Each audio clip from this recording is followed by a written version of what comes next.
A trio of crises threatens to upend the race 5 weeks before Election Day. Violence in the Middle East, a massive labor strike among East Coast and Gulf Coast dock workers, and the devastation of Hurricane Helene all struck with only 5 weeks before the 2024 presidential election. Hurricane Helene and other storms dumped more than 40 trillion gallons of rain throughout much of the southeast U.S., including 2 key swing states, late last month. The death toll crossed 180 this week, and hundreds of people are still missing as rescue efforts continue. Just days later, more than 45,000 dock workers at ports along the east and Gulf coasts went on strike, kicking off a major work stoppage that's already impacting the U.S. economy and disrupting the supply chain.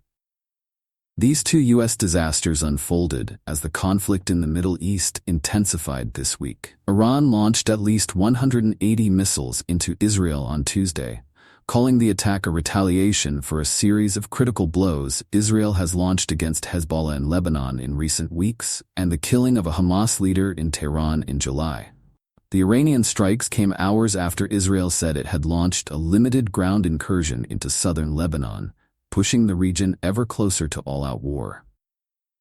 Political science experts warn that the convergence of these 3 crises could have an impact on voters' decisions.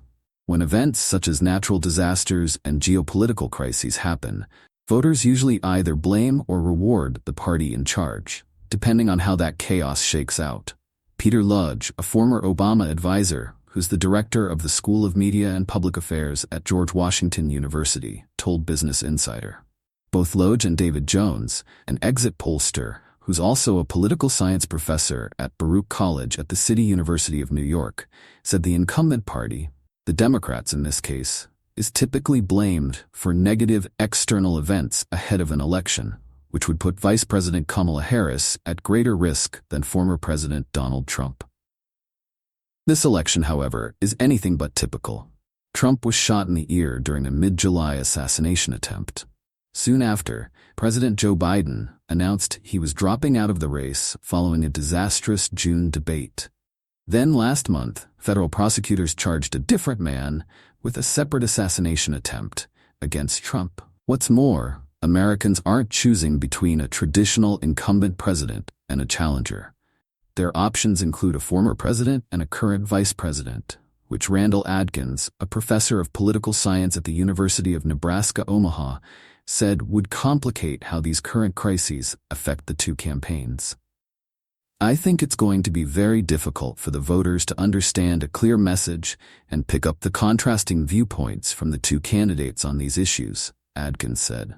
But that doesn't mean the American electorate isn't paying attention. In the final sprint to Election Day, voters tend to view global forces through a political lens, Lodge said, and uncontrollable situations quickly become political talking points. Roughly 4 weeks out of a presidential election, it's really difficult to separate global events from politics, which is unfortunate because these are global events that affect real people's lives, Lodge said. The vice presidential debate between Senator J.D. Vance and Governor Tim Walz on Tuesday night offered both candidates a platform to address the crises.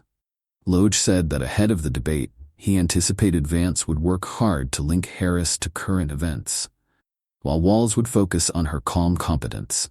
His prediction came true within minutes.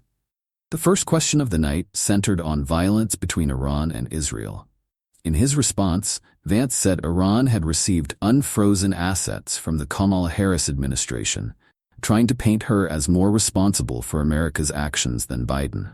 Under Trump's leadership, he said, there was peace through strength. Trump's running mate also went after Harris' record on immigration and inflation, repeatedly saying that she'd failed to enact economic change while in office.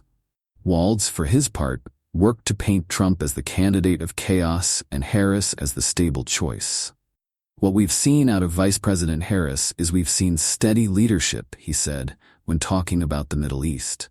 We've seen a calmness that is able to draw on the coalitions to bring them together, understanding that our allies matter.